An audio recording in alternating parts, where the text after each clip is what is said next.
So thank you to all of you for being here tonight. Thank you to our special guest this evening. Aydin Olson-Kennedy really joins us after teaching a class, and so we're so happy to have you tonight. Aydin's a person who's really has worked at creating accessible mental health care for gender nonconforming and transgender people, as well as their families, for many years now. And so he speaks internationally to medical and mental health care providers, educators, social workers, and their families on the importance of creating accessible and informed consent model of care. He focuses specifically on identifying and acknowledging some of the domains of privilege and broadening clinicians' and families' understanding of gender dysphoria and its impact on the psychosocial well-being of gender nonconforming and transgender individuals. In early 2022, after 6 years of being executive director of the LA Gender Center, Aydin has chosen to pursue other opportunities. He continues to be an active member of the community, continuing to work specifically with families, providing counsel and education to those and offering trainings. One of the things that I will say is that it's an honor, first of all, for us as a PFLAG chapter to be able to host and have such an impactful speaker as Aydin is. But from a personal standpoint, I'd like to say that what makes Aydin really unique as a speaker and as a clinician is not only that he's an exceptionally gifted communicator who really has the ability to show how much he cares, but he also brings to the conversation his own as lived experience and conveys the sense of what's possible from the lens of a parent's or a family member's point of view, to just bring it and boil it down right in the middle of what are actionable solutions to really address what's needed in the moment for our loved ones. And so with that, Aydin, I'm so happy that you're here to be able to talk about a topic that is near and dear to my heart and fascinating, and I think also near and dear to yours, and that's ambiguous loss. So I will let you take the floor, my friend. Fantastic. Thank you for that. It's a very lovely introduction. Before I start, I will have COVID. And so I have like the really obnoxious, aggressive cough. So anytime I cough, I'm going to try really hard to mute myself because nobody needs to hear that sort of amplified through their speakers. So if you see me, doing that a lot, that's what's going on. So I appreciate your patience with that. I actually am in the tail end of a doctorate program, so I just got out of class as a student. And so it's actually kind of refreshing to now sort of switch back to a role that's a little bit more familiar, which is sort of engaging and leading in some conversations. So I am a licensed clinical social worker, and I have been providing clinical care to folks in the community since about 2013. Myself, as Isabel mentioned, am trans. I transitioned in adulthood. And so a lot of my work working with adolescents and young adults and their parents, caregivers, and families hasn't really been informed or guided by my experience necessarily, because transitioning in adulthood is very different when you're navigating parents and families and all sorts of different things. But my passion really about working with parents and families really came from my participation in the family support group Transforming Family. Some of you may be familiar with that support group, but it is a space that was pretty rare that a trans person was able to access the space. It's really for parents and caregivers, but because I sort of hold the dual role of as a clinician and also somebody who's trans, and I'm lucky enough to be married to my partner who is a medical provider, provides medical care to trans youth, that I was able to get into that space. And what kind of precipitated my real passion and interest in this topic around ambiguous loss specifically was sitting in the groups with parents and like really seeing and hearing and feeling the grief and the sense of loss but also like the confounding nature of it, about talking about losing somebody while also talking about somebody physically presently still existing. And our traditional models of grief don't really hold or support that, right? Our traditional models of grief really organize around like loss, like a complete loss, which obviously is usually understood around death. But it can be other sorts of losses as well. And there are a lot of things, there's a lot of space in society for us to grieve the sense of loss around, and it can be divorce, it can be moving, it can be like having to leave like a religious community. There are lots of things that we understand are connected to loss. But I felt like there was a lack of really robust conversations specifically about the sense of loss that parents and caregivers and family members and partners often experience when they have somebody that they love disclose that they're trans or gender nonconforming or non-binary, because it's an incomplete loss and it's ambiguous, right? That you have somebody who is still present in your life, whether they are young and living in your home, or present in your life in other ways, but there is a real sense of something has changed and something is different. And that thing that is changed and different is probably not going to be coming back, right? And that can be a hard sort of feeling to navigate and negotiate. So what I was hearing a lot of, and this may resonate for some of you, either from your own experience or maybe you also heard, is something along the lines of that feeling of that you had to grieve the death of fill in the blank son, daughter, whatever, in order to accept the fill in the blank son, daughter, or my non-binary child. And I did hear that from my parents, and you know, that I came out as a lesbian when I was 15, and so it was like early 90s, and I was met with sort of this thing of like this feeling of grief that my mom had, and I felt very confused and perplexed by it. And then 15 years later, when I came out as trans, I was met again with sort of this feelings of grief, except this time she said, I feel like I have to grieve the death of my daughter in order to accept you. And by that time I was like into my social work career, and so I did, you know, what all good social workers do, and all good, you know, kind of codependent trans people is, we're like, oh, it must have been really hard for you, like how are you, like I was all about attending to her needs and what was going on for her.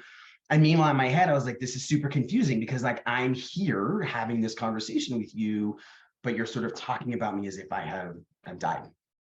And so I started kind of having the conversation in Transforming Family with my clients, trying to explore like, what is it that you're grieving? What's the loss? Like, help me understand what you feel like is no longer there, and what you have to grieve in order to sort of welcome and accept something new. And it really wasn't until in my own family, we had a really tragic experience. My older brother, who is just under 4 years older than me, died from substance abuse overdose. And what happened is that for the third time in my life, I was in a conversation with my mom, and she was talking about grieving the death of a child, but this time it was very different, that she actually had physically lost a child. And it was sort of in that moment that I recognized and realized that there is a distinction, there is a difference between loss and grief that's connected to death, and loss and grief that is connected to having to change and alter and adapt aspects and components of a relationship that we have with somebody while that person is also alive. That there are these clear, distinct differences, which then kind of launched me into understanding like, what's the language of that? And it is ambiguous loss. Dr. Pauline Boss in 2000 sort of coined this term ambiguous loss. And there are two types. One type is where somebody is physically present, but psychologically absent. And so some of the examples of that could be somebody with dementia, somebody with Alzheimer's, like they're physically there, but there's something that is preventing them from being psychologically or emotionally present in the relationship. And then the other type is somebody that is physically absent, but psychologically present. An example of that could be somebody who is at war and you won't see them for a long period of time, or somebody that's been deported, or somebody who is really suffering with really persistent and invasive mental illness, right? Or that's the first type, right? So that there's a sense of an incompleteness around the loss. And when we think about working with trans and non-binary folks and what this looks like sometimes for parents and caregivers, is that both of these experiences can happen. So let me give you a couple examples. That when a young person, and I'm going to frame this in, when I'm talking about a young person, I really am talking about anyone who's kind of navigating, realizing they're trans, and then making meaning of that, and then telling somebody that. So that can be somebody who is 15, but it also can be somebody who's 50. So I don't really mean young age-wise, it's sort of young in the sense of where they are in the process, right? So during the time when somebody's figuring out their trans, which is the coming in process, it's not uncommon for them to sort of disengage. It's not uncommon for them to maybe participate less in family functions and not really come out of their room, maybe play video games all the time, or get depressed or start feeling really anxious, and sometimes self-harm, and sometimes have suicidal ideation, right? That there's a trajectory that can happen for folks. And when we think about ambiguous loss, right, that sort of fits the model that you have this person who's physically present in your life, but because of what's going on for them around coming to terms with their gender, that there is this psychological absence, right? So within the model of like, excuse me, let's say like an adolescent, right? That if you have a kid who is relatively engaged with you and the family, right? Eats dinner with you, goes to the store with you, is interested in hanging out with you, right? And then all of a sudden that changes, or it feels pretty drastic. And all of a sudden that person's like, I don't want anything to do with you, and I don't want to talk to you. The parents can get kind of iced out a little bit, and it can feel really drastic. So it makes sense that there's this feeling of loss. You've lost this sort of relationship. You've kind of lost this connection, right? And then the other kind of loss that can happen for people is that if somebody embarks on a social and or medical transition, because their physical appearance begins to change, right? And so it can trigger the sense that somebody is psychologically there, but they're physically gone. And this really manifests in dead name, right? Which brings up a lot of really intense feelings for people. Or when somebody asks that you remove or take down or discard all previous like pre-transition photos, right? And so for parents, it can be understandably heartbreaking to, you know, have to like take pictures down of this child that you've cared for and that you've loved and you've celebrated, and remove those visual images from the shared space. Of course, that's going to bring up feelings of loss, right? And it takes time for the new sort of visual presentation of this person that you love to sort of re-establish as like the normed sort of presentation of that person, right? I mean, for those of you in this room who have trans or gender nonconforming or non-binary kids, or maybe you're trans yourself, right? That there comes a time where the new normal isn't really new. It's just the new, it's just the normal. It's just the way things are, that there's not this heightened, intense focus. And it's at that time a new relationship can be built with the new sort of version of representation or perception of that person. So the piece that I find that is missing is creating space for parents, caregivers, and guardians to talk openly and honestly and vulnerably about the feelings, the complicated and complex feelings of grief and loss. Because as a clinician, I really, really encourage people to not, as much as possible, process that or share that with their loved one. Although it may be compelling to do so, and it may be part of the process of kind of continuing to maintain that connection. My clinical experience is that it often causes that person to pull further away rather than lean in. And the more they pull away, the more intense that feeling of grief and loss can be. And it ends up being sort of a counterproductive relationship. And so being in spaces such as this space and other spaces where you are amongst peers who are having a similar or same experience as you, and being able to talk in that space around your grief and loss and feelings that may come up, is going to be really therapeutically beneficial. But it also is a key component to help anyone who's in a grieving process is community support. Anytime somebody is grieving alone or in isolation, that grieving process is often extended. Each sort of step as people move their way through it is excruciatingly more painful if it is done in isolation or loneliness. So my practice had really shifted, and I work almost exclusively with parents, and this is a big component of what I talk about. So I'm wondering if there are folks in this space who feel comfortable sort of sharing a little bit if there's any part of like these two models of ambiguous loss that resonate for you or resonated for you, like from a historical place. I would love to kind of get a sense of how this makes sense for those of you that are in this space as we sort of transition into like the next sort of piece of what we're talking about.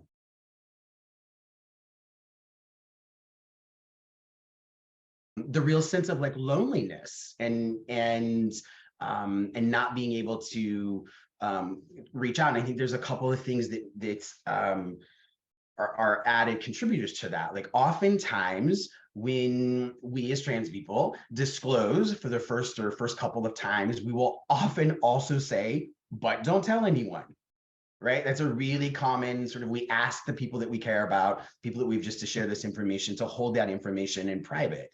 And there's a lot of reasons for that. And that's not really the point of this conversation. But what it does is that it can further contribute to people feeling like they don't really know where to go or who to talk to about it, because they can't always necessarily reach out to like their closest friends or closest family members or other siblings or the co-parent, because if that information has been asked to be held in private, now you're feeling feelings of loss and grief, but you're also feeling disconnected from the community that you would typically turn to for support as you're sort of navigating these turbulent, like, what am I feeling and why am I feeling it? And then internalizing it of like, there must be something wrong with me.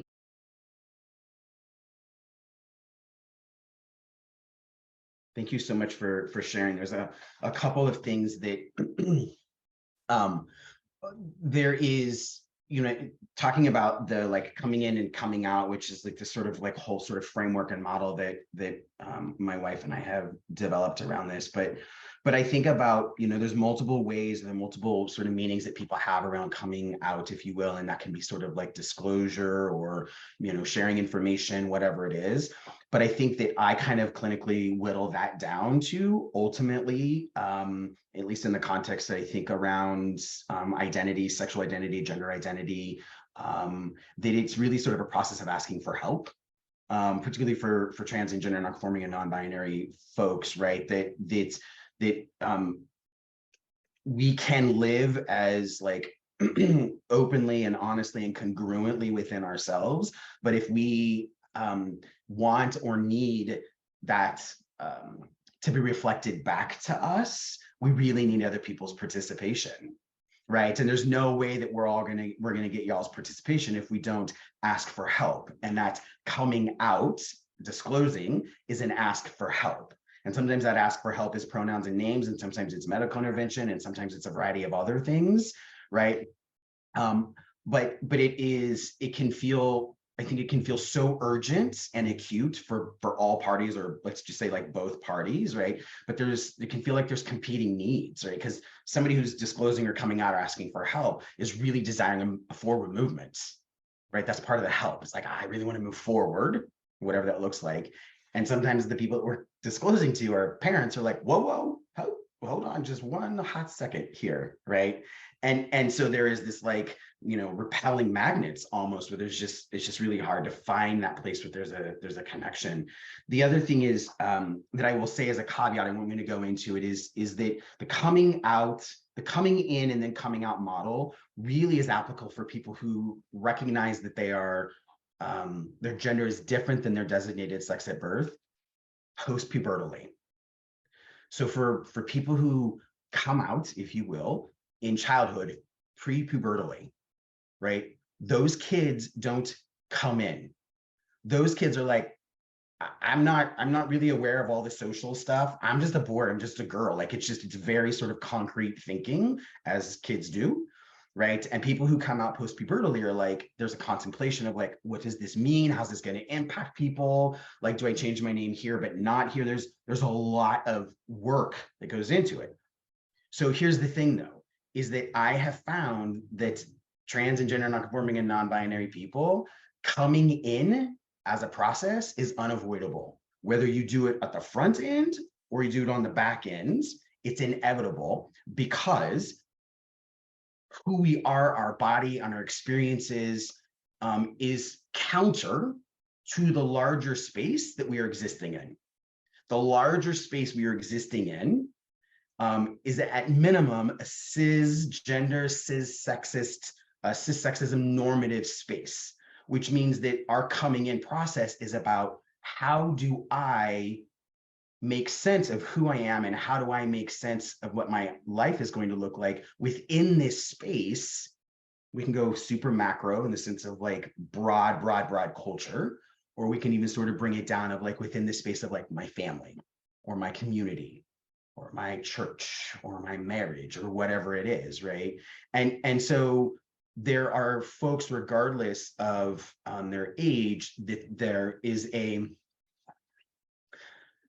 it's just there's like a kind of like a coming to Jesus moment that I sort of think about, where it's like that rubber hits the road. I feel better about that one. It's like the rubber hits the road and they're like, oh, I'm trans, right? And whether that happens in the like, and now I have to tell somebody, or it's I told somebody when I was 6, but now I'm like 18 and like, oh, I'm trans.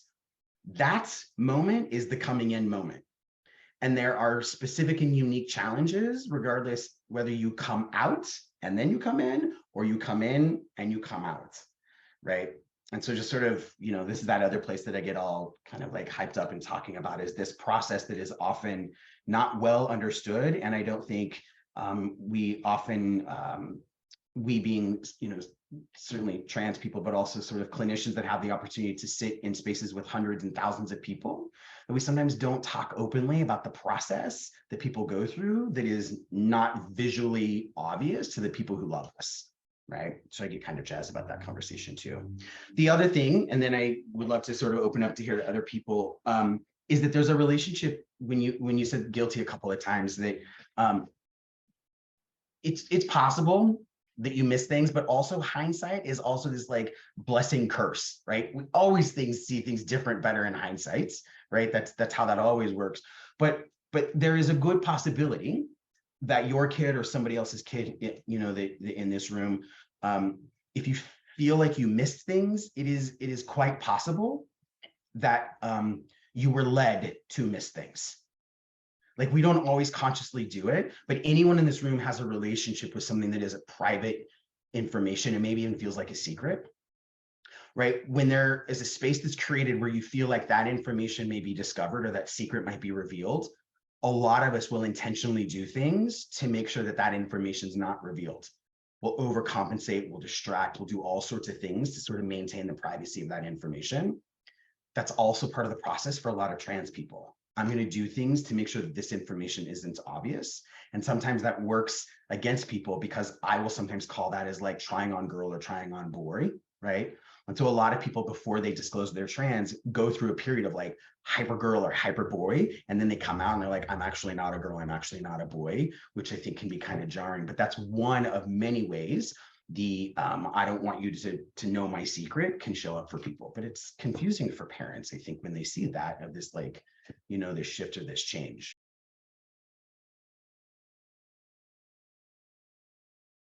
I mean, I think it makes sense that you know, even today, but certainly 8 years ago, like the amount of information that was available and how we all come about and sort of find out the information that we find out is varied and it differs, right? And anytime, even right now, like if I was going to ask Siri to like Google something for me, and I was actually going to go through the labor of Googling it myself, right? I have to have a starting point.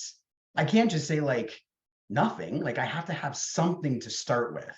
And that's right. It's very, very possible that your daughter had to spend some amount of time trying to figure out like what's the word, where do I start?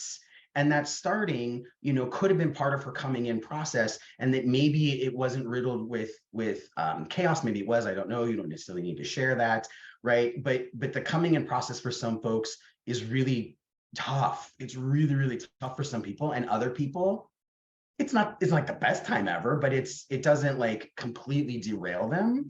And so for folks who can move through the coming in process and not be completely derailed, it creates different signals. When somebody's coming in process is really intense and hard and riddled with, you know, depression and anxiety, etc., right? Then there's things that are going on that as parents you can see. Maybe you don't know why it's happening, but you can see something's happening. And for young people who move through the coming in process in a relatively quick manner, or relatively smooth manner, a lot of those signposts, if you will, or those signals aren't there. And that's okay. There's not one way to come in and one way to come out. There's like, a million different ways, and they're all real and valid. So yeah, thank you. Other folks that would be interested in sharing their experience or any part of this that resonates for them?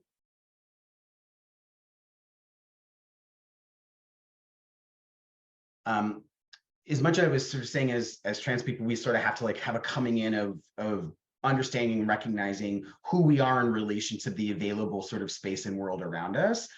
But y'all also are existing in the same world and environment that we're existing in. And so it is going to be reasonable, and maybe there's actually going to be some additional challenges or barriers around finding that language or the shared sort of conversation, the shared language, for if no other reason, there's generational differences between you and your children, if for no other reason, right? And so I think it can also be challenging, particularly in those early and front end conversations, when somebody shares something or discloses something, but the words or the language don't translate in the way that person hopes that they do, or it's not a shared language, or people don't really have a context or a framework, right? And of course that's going to happen. That makes a lot of sense, but it's also, again, a place where there can be tension if it's not navigated and held in this way of like, both of these things can be true. This person can be telling you something and provided you a ton of information,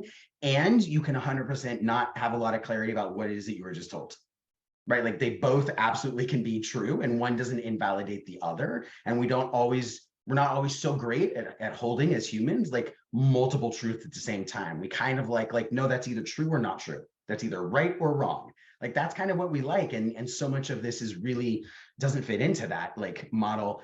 So much even so that your child is like, look, this binary one or the other model like doesn't work, right? And it may never work, or it might work some point at some other place, but it's such a great example of how we just need to create space for there to be multiple versions and multiple truths without invalidating somebody else's experience or truth. So thank you for sharing that.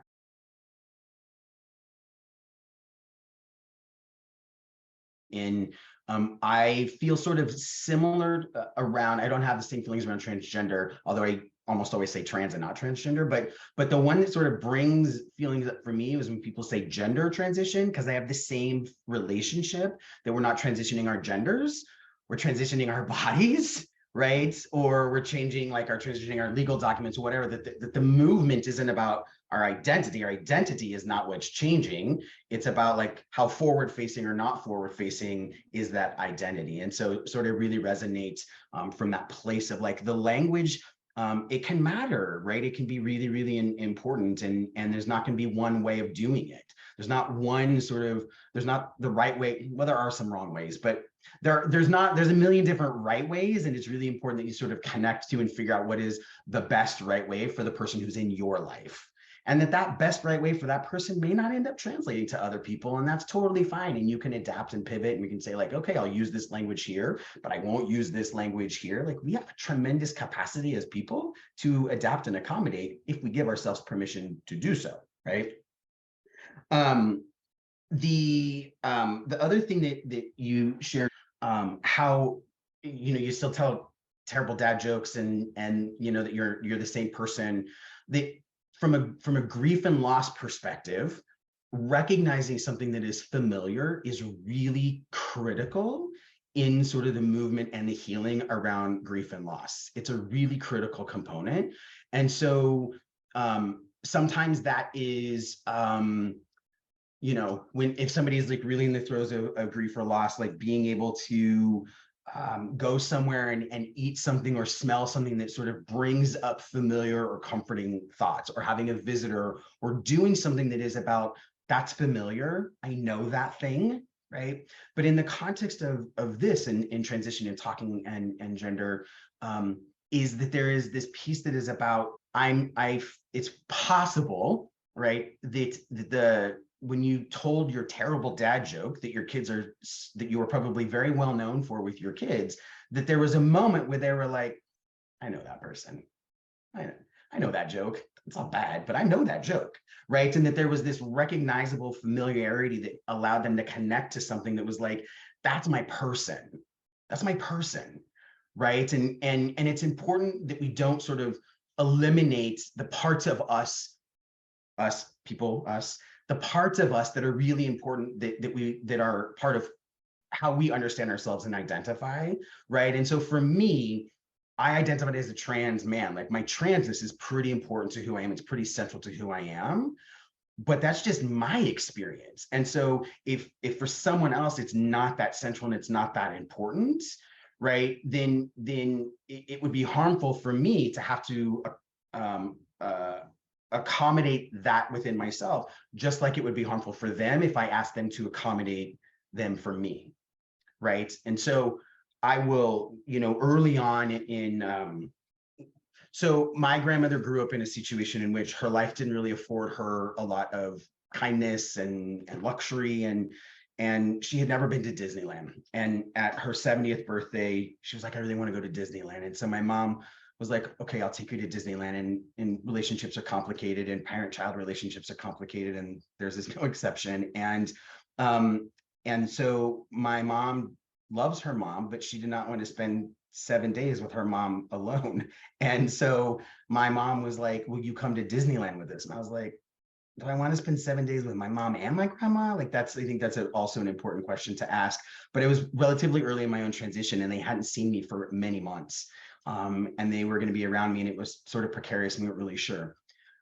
And everyone was nervous. No one really had to, I was nervous and they were nervous, and we're driving because neither of them wanted to fly. So we're driving from Southern Oregon, me from Northern California, because I hadn't moved to LA yet. And at some point in the trip, I reached over and I changed the radio station without sort of checking in with either of them. And then I did something else that was very, it was very me. It's just sort of how I did things. And after I did a couple of those things, my mom sort of chuckled. And I said, what? And she was like, you're still the same damn old person. And it was just this really important thing where it was like that recognizing thing allowed her to sort of move to the next place of integrating and adapting to the shell is different, but all of the things that she super loves about me and all of the things that actually kind of annoy her are all still there. It's all still present. And that was a really critical part of, from her perspective that she shared with me, was a really critical part of her own coming to terms with what she felt like was a grief and loss. She lost some things, but things that she thought she had lost, she discovered she actually hadn't lost, that they were still there. And that was a really important piece. So thank you for sharing that.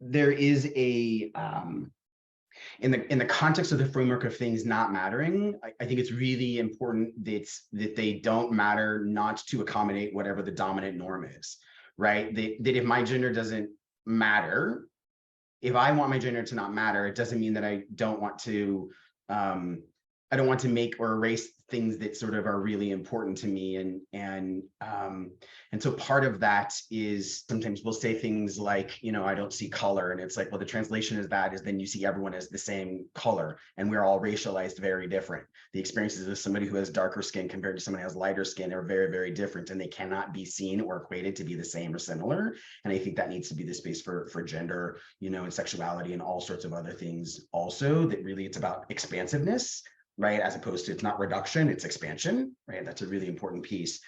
I think as a trans person, I have come to recognize, and I feel like I learn this and recognize this more and more every day, and part of that's probably just aging, is like, there's so much ambiguous loss that I have experienced connected to my gender and connecting to being trans, right? And it shifts and it morphs, and something sort of, it's like resurfaces again of like, oh, that feels like an old loss that's coming up again, and some of it feels very new. I will share that I transitioned at 31. I'm now 46. Got to that place where I forgot for a second, and that I have sort of lived in a world where I mostly am presumed to be cisgender. I would say solidly for probably 14, maybe 15 years of those 16 years, right? So like I had some physical attributes, like I'm 6'2", and there's different things about like my physical stature that sort of pushed me in, sort of through that kind of ambiguous sort of transition time a little bit quicker. But I think like a lot of adult transmasculine people, I transitioned, like I said earlier, out of like the queer female world, queer female space. And I don't identify as heterosexual, right? And I'm obviously not cisgender, but I am read because my wife is a cis woman who's read as a cis woman. I'm read as a straight cis man. And it brings up uncomfortable, unpleasant feelings for me. And it brings up familiar feelings of not being seen and familiar feelings of invisibility, right? Because I can't, appropriately so, like I can't be in an occupied female only spaces, particularly if those spaces are saying like, this really needs to be female only, right? Not cis female only, but like just female only spaces. It's not appropriate that I insert myself into those spaces. But conversely, I don't really resonate, or I don't really understand male only spaces. It feels foreign and confusing. And at this point, kind of not all that interesting, honestly, for me, right? And I really sort of part of the queer community, but I am often not read as queer. And it's like, I don't know how to be in that space either. So there was for me, a real sense of, transitioning was about like transitioning to something, right? It was transitioning to a life, into something that was really meaningful and important. And my survival really depended upon it, whether that was physical or spiritual, emotional, psychological. But I also transitioned away from things. And there's loss connected to those things. And that's sad and it's hard. And there's times that I feel sort of lonely and isolated, even though I'm super out as a trans person and this is my work. Like, there's a disconnect. And then, my wife and I got together when we were, older, both of our second marriages. And it would have been really lovely for us to have an opportunity to have a child together if that's what we wanted to do. But that just wasn't in the cards because of gender and age and a variety of different things. And so there was this sort of feeling of loss for me that wasn't about like if I was a cis man, right? For me, the feelings of loss were connected to my world, and the world wasn't situated in a way that I could get my stuff together soon enough and early enough to be young enough to have a child with this person that I love. Because it, like a lot of people, that process of coming in, whatever that looks like, and then everything that is connected to transition, which varies, right? And there's not one way to do it, but it can be arduous and it's time consuming. And to like physically and medically and legally transition, it takes time. And the time and energy that trans people put into the coming in process and the coming out process, or the disclosing process, and then embarking on medical transition, if that's what they want to do, that's time lost that we're not doing other things. That's time lost that we're not in having fun and going to the beach, or like acquiring skills, or like making it through college in a reasonable timeline, or being in relationships, or whatever it is, right? And so I have a relationship that is connected to like loss of time that I feel like I was that I was not afforded. I don't feel like I was robbed. It's just like I wasn't really afforded some really critical time, because I realized I was trans later, in part, but also just because like I'm not cis, and so like I don't have the luxury of thoughtless time in a lot of ways. So thank you for asking that. I think it's a really important question, and it resonates for me. And I hopefully I sort of spoke to what you were asking.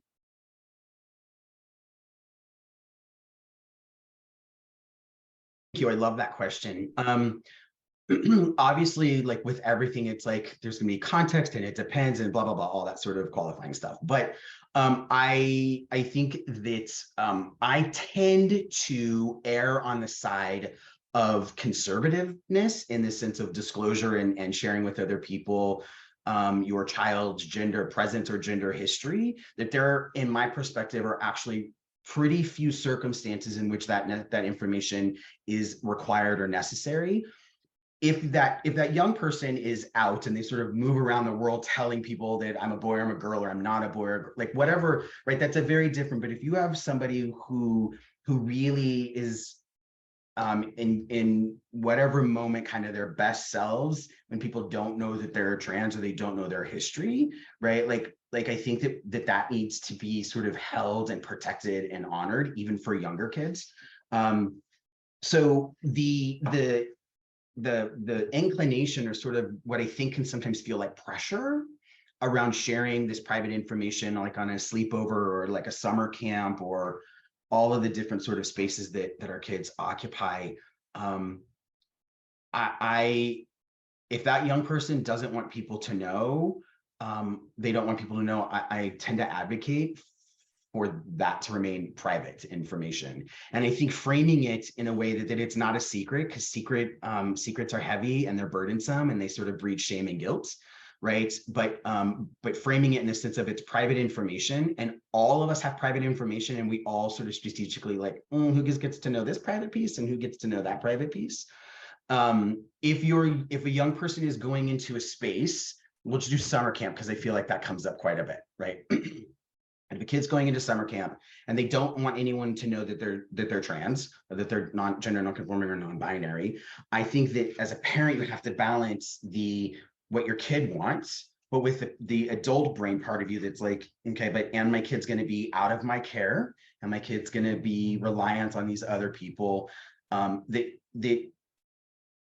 you don't want a scenario to evolve where that young person feels like there's no place for them to go ask for help if they need help, right? And so in that scenario, I would say identify like one person, that camp counselor or whoever it is, one person at the camp, and that person is identified as the person who has this very private information. And there's a lot of conversation and work that happens with that person and saying, look, this is private medical information. Just if I was sharing with you private medical information related to anything else, right? You don't get to share this information. But then that kid can say, they have somebody, they're not holding the energy of the secrets at that point, right? It's private, but it's not a secret, right? But, the general day-to-day sleepovers, things of that nature, I don't think it's necessary, because trans kids and gender nonconforming and non-binary kids, more often than not, I understand there's exceptions, but more often than not, tend to be more private about their bodies than not. Obviously, there's always an exception, but also just in general for, parents who have cisgender kids, there's really not very many genital emergencies that happen in spaces that our kids are occupying. It's pretty rare, right? And so the conversation can also be about teaching your kid how to navigate public spaces in a private way. So bathrooms, locker rooms, it's about how do you occupy this gendered public space in a way that keeps you safe and private, but allows you to also be in that space, because you should be able to be in that space if you want to. All that's to say, though, is that I don't think it's reasonable that parents, or a parent, depending upon the dynamic, don't think it's realistic that they're going to be parenting this child and parenting any other children that they have, managing their relationship or relationships, managing their job, and all of the responsibilities that comes with just generally living as an adult, and also be able to look at these things that feel sometimes like very challenging decisions in a silo. I think it's really, really hard, because some of these decisions bring up a lot of fear and concern and safety. And when we make decisions out of fear, we tend to make different decisions than when we're not feeling afraid. And so I think that in those places, it's tapping into resources such as this space, tapping into resources such as Transforming Family and other family support groups, so that you can say, here's where I'm struggling, here's what I'm contemplating with, right? And whether that's a therapist or other parents, like, how did you do it? Because you'll hear parents say, this is what I did and it worked really well. But you'll also hear parents say, like, I thought this was the best thing and it super blew up in my face and I would not do that again. It's really important to have that information also. But I do tend to err on the privacy side of things rather than the public, because disclosure, or coming out, if you will, it's one direction. It's one direction only, right? In order for somebody to regain that sense of privacy about their gender history and gender present, they actually have to remove everything that is currently in their life, right? And when you're 13, 14 years old, or 7 years old, or 46-year-old, or whatever, it's like, to annihilate your entire life so that you can go back to that place of having some sort of privacy, it's not very realistic. And so if somebody really wants to be private, being super conservative about shifting that and moving into public, not because it's about shame at all, right? But it's very much about under sort of having the awareness of the positive and negative consequences, because there's both. There's positive consequences and negative consequences about moving from private into a more public space, but it's one direction only.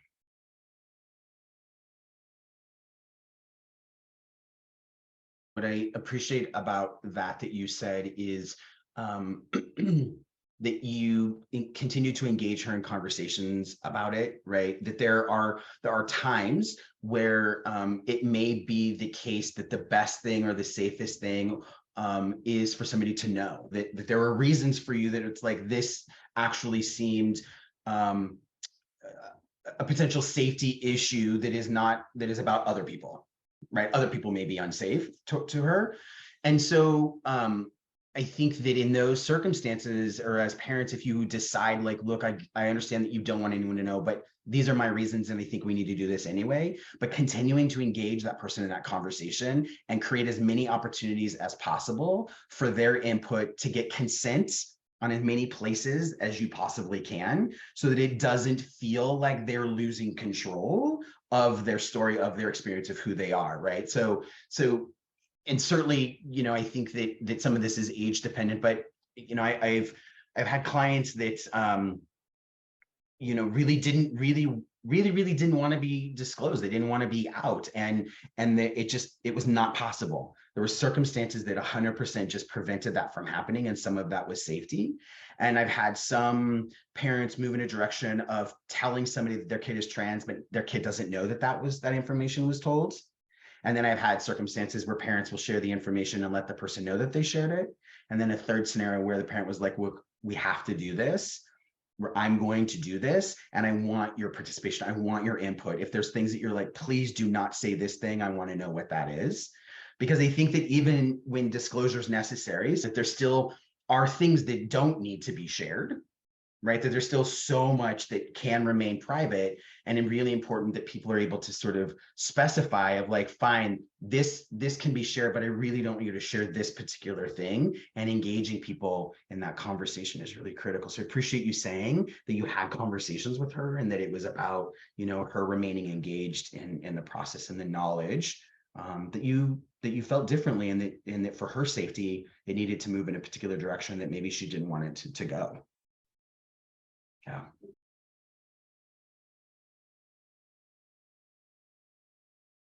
Parts about being trans and gender nonconforming and non-binary that are purely about strategy. I mean, there's just a real strategic part of this experience, right? And so whether it is about like, I'm going to be camping outdoors and I need to strategically figure out how to make sure that my most basic hygiene and bathroom needs are met, or I need to strategically understand how to be in this space or do this thing. And it's strategy for trans folks and non-binary folks, but also as parents, you do a lot of strategizing also. You're doing tons of strategizing, right? And strategizing is sometimes about safety. Sometimes it is about, you know, emotional and psychological safety. Sometimes it's about strategizing how to get access to something or how to navigate a particular thing, right? But strategy, I don't think can be, the role and the importance of strategy, I don't think can be overstated in the context of providing support to trans and non-binary people across the age span, and regardless of what your relationship is. And I think strategy is part of the equation, even many, many, many years down the road, right? So if you are somebody in this room who maybe your kid disclosed their gender when they were quite young, and I mean, I don't remember where you went, somebody with like their kid transitioned like 8 years ago or whatever it was, that there's going to be so much time that like add 10 more years onto that, right? That the scale tips where there's going to be more time that your daughter was your daughter, right, than she was not knowingly your daughter. And there's going to be, so like, it's going to feel like information is so distant, that history is so distant, not from like an ambiguous loss place, but just like from a functional time has passed, right? But the thing is that here's the kicker, is that no matter how much time passes, as trans people, whether you transition to 2 or 72, you still have some degree of a gender history, whether you know it or not, whether you remember it or not, right? But that's part of the other thing that can be sort of the coming in, if you will, for people who disclose when they're quite young, is the coming in of saying, you know, like, your daughter, for example, can both be just a girl, which I think is like really remarkable. So like she can both be like a girl or a woman or a young woman, and also be trans or have a trans history, and one doesn't negate the other. And it's not about like inserting or dominating that on her at all. Like she gets to completely endorse and engage in whatever language feels right and best and most congruent for her. But part of the place that she will have to navigate at different times throughout her life is that rubber meets the road moment of how does her gender history show up and impact her, and what does it mean as she's navigating the multiple years of her life ahead, because it will pop up. It's inevitable, it will pop up.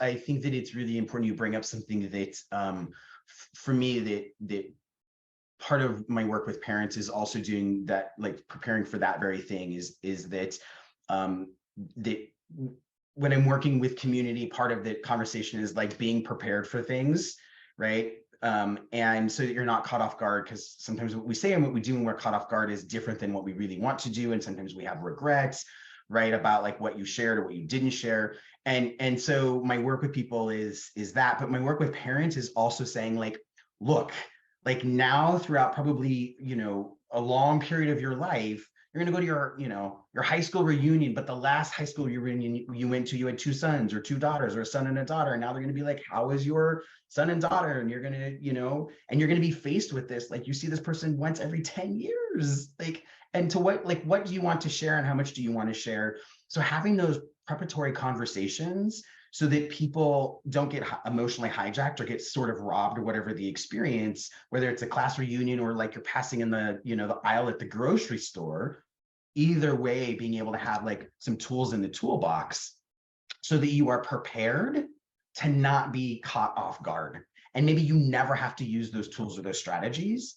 But I think that probably a lot of us can recall a time where we were asked something or sort of something was presented to us and we got a little caught off guard, and what we said is not really what we wanted to say, or we shared too much, we shared the wrong thing or whatever it is, and then we sort of have this like regret of the interaction, right? And that's a human experience. But I think when it relates to your kids or your own gender, right, like trying to minimize the amount of those interactions, I think is really critical. On behalf of your daughter, she's very clear about the message that she wants to have conveyed, and she relies on you to convey that message because she's not in the space able to do it, right? And so that is both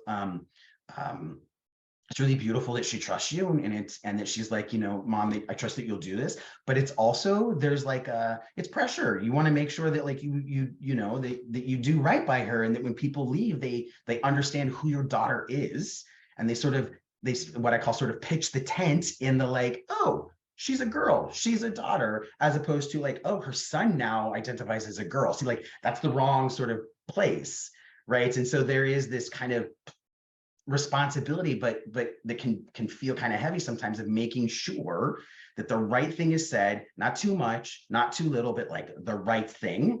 And that can be hard. And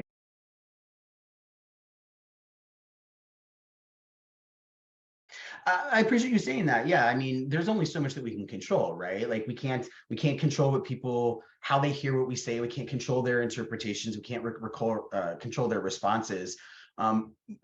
But I think that we can be as prepared as we can possibly be, right, to be able to meet a variety of different reactions and responses, as prepared as we can possibly feel, right? So you know, as much as experience is like, you know, really conveying that like, no, she's my daughter, I think an equal and appropriate response, depending upon the context, is a parent for be able to say like, yeah, my kids are great, and just like move on, right? Like this relationship matters nothing to me. There's a possibility that we will never interact again, and that's perfectly fine. Like sometimes people feel really ashamed or feel guilty that they're not sort of like defending or representing their child, and it's like there has to be time and spaces where we just sort of like, dodge and weave things a little bit, something just out of pure survival. Like we can't always just be that present and engaged all the time.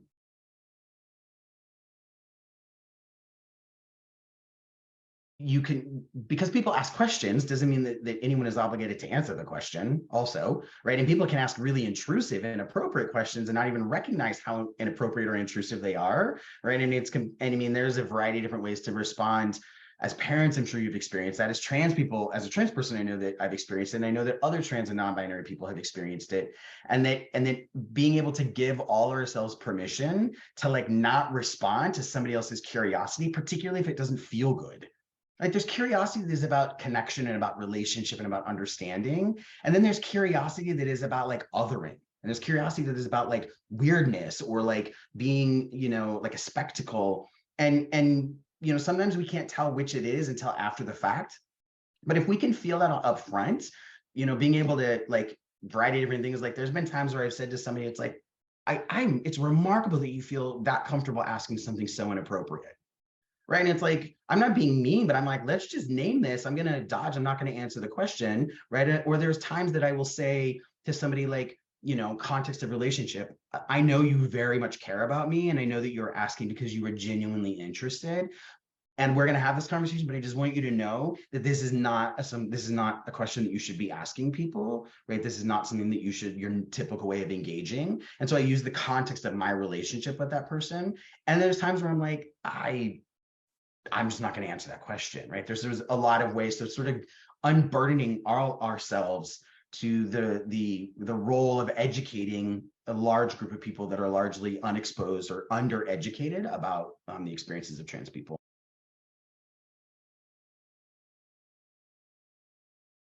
I think that there are a lot of, I think I have seen a couple of different ways that there are folks who sort of first understand their identity, their experience in sort of a binary way, because that's kind of the model that's available. And then as they sort of get some time, they're like, that's not correct. That's not entirely correct either. And we'll sort of like pull back and say, I'm actually non-binary, or I'm genderqueer, or I'm agender, or like a multitude of other things that exist and live outside of this kind of binary framework. But sometimes people will, as part of their own clarifying process, or to help the people around them have clarity, will go, if you will, from one to the other, which is a false paradigm, but for the point of this conversation, right? And then have clarifying conversation as more time passes.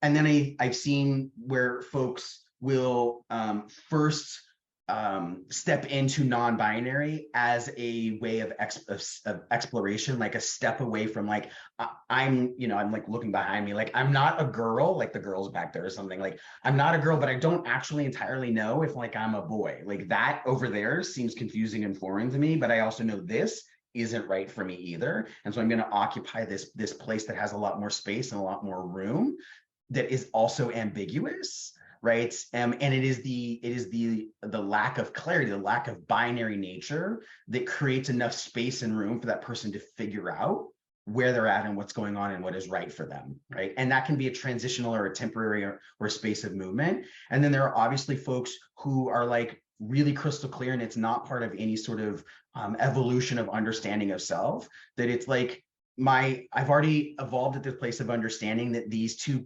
pillars, if you will, they don't fit and they don't work, and it's a false paradigm, right? And I think that, so it is from generational place, right? That I remember when I was in, my middle teens, that bisexual, like there was a lot of people sort of like, I'm bisexual, and I remember there'd be like, get off the fence, choose one or the other. And I'm like 15 or 16 years old, and I'm like, I don't really understand what everyone's talking about, right? But it was invalidated in so many ways because it didn't resemble people's experiences. They didn't recognize the experience within themselves, and so therefore it couldn't exist or couldn't be true. And I think we're doing something very similar to non-binary or gender non-conforming or agender people, right? That it is we either tell people like you have to decide, right? Or we invalidate it, say it's not real or it's not true.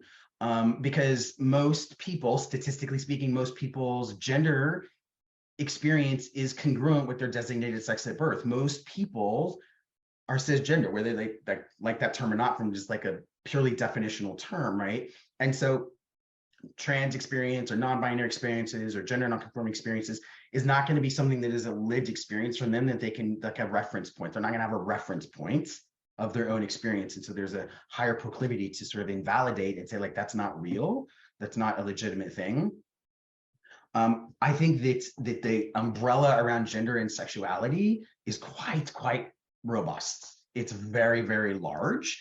And I think that our language is so limited that we can't actually encapsulate a variety of the multitude of the experiences that people have. And so we have the language, we use the language that we have as incomplete and as ineffective and inefficient as it is, right? That we use language to orient and make sense and try to organize, because like we as humans like things to be organized. And so we do that with the lexicon of gender and sexuality also. And so it's limiting, but the experiences that people can have around their gender identity and gender presentation and gender performance and gender expression and sexuality, it's limitless. And it can ebb and it can flow, and it can be something on Monday and something different on Tuesday.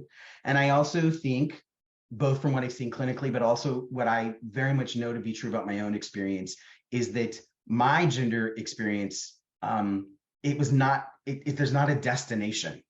That's just not, I don't even really know what that means, but I feel like it's not like I started somewhere and then I'm going to end somewhere. That's not really what my experience has been. There was a starting place that was about like, this is what it seemed like, this is what it looked like, and this is what I thought, and I had to do a bunch of undoing of that thinking, right? But every day is about sort of this continuous movement. And for me, that continuous movement is about moving me not so much in a direction to something exactly, but my decisions are about making sure that I'm moving away from something. And that's not about like, I was never a girl. I mean, that's murky and kind of weird. I don't really know what to do with that exactly. But it's not like, I think that's part of the reason why I'm a trans person. I'm a trans man, because I don't resonate and I don't identify with like, I'm a man. I don't even really know what that means, actually. Right. But I just know that it's not something that resonates for me. But I am equally, if not clear about like, I'm not a girl and I'm not a woman. But I'm also not non-binary. Right. So like there's all these things that we got to get into the weeds of these conversations, and do it in a way that's about love and respect and honor and about space. And it's not a reductionary of like, I have to understand based on this very limited framework that I have. And we don't take enough opportunities to get into the weeds of these conversations in a very loving, affirming way, has been my experience.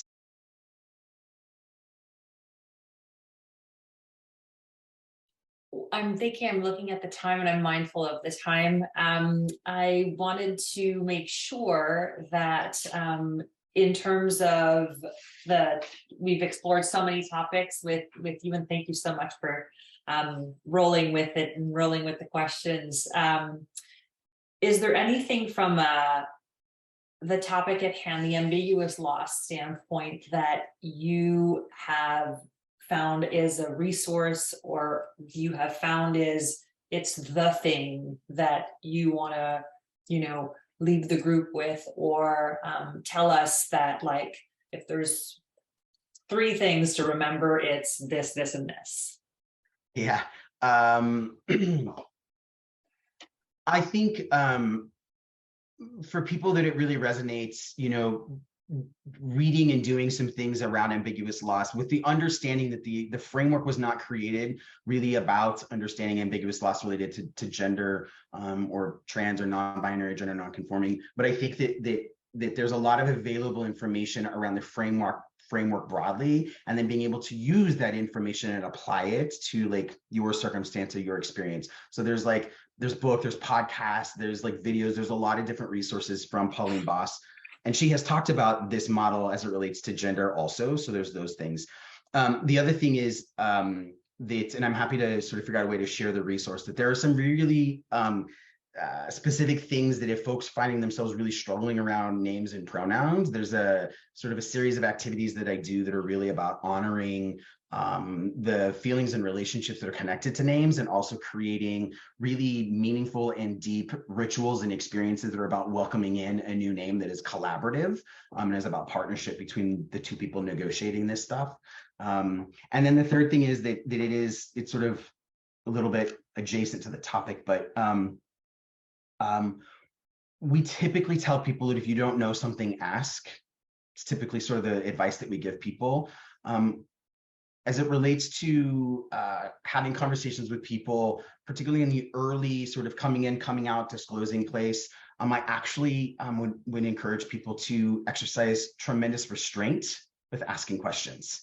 Particularly if it's like your child or your, that it is a little counterintuitive to what we typically tell people, but it is overwhelming, and questions imply there's an answer, and it often implies there's a right or wrong answer, and young people often don't have the answers yet. Also, its answers are sometimes revealed in the moment, day by day, and there can be a lot of concern and consternation about saying the wrong thing, or something that will upset people. And so I think their strategies are around taking ownership of the curiosity and making statements rather than asking questions.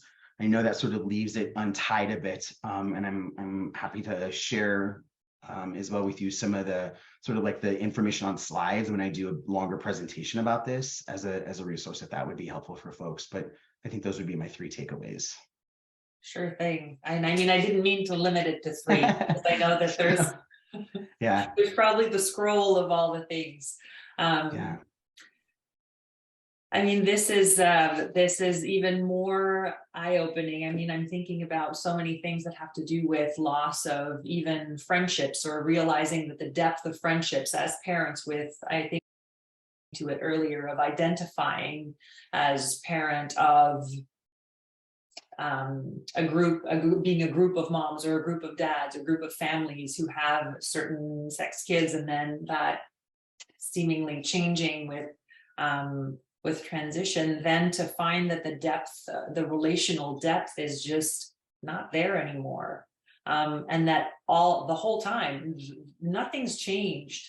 It's just that we've changed really profoundly in a way where it's just not all that interesting anymore, or we just can't relate, or those aren't the preoccupations of the moment. And so I know that there's an experience of loss there as well that I was clued into during our conversation, that I need to kind of do more work around, for sure. Yeah, absolutely.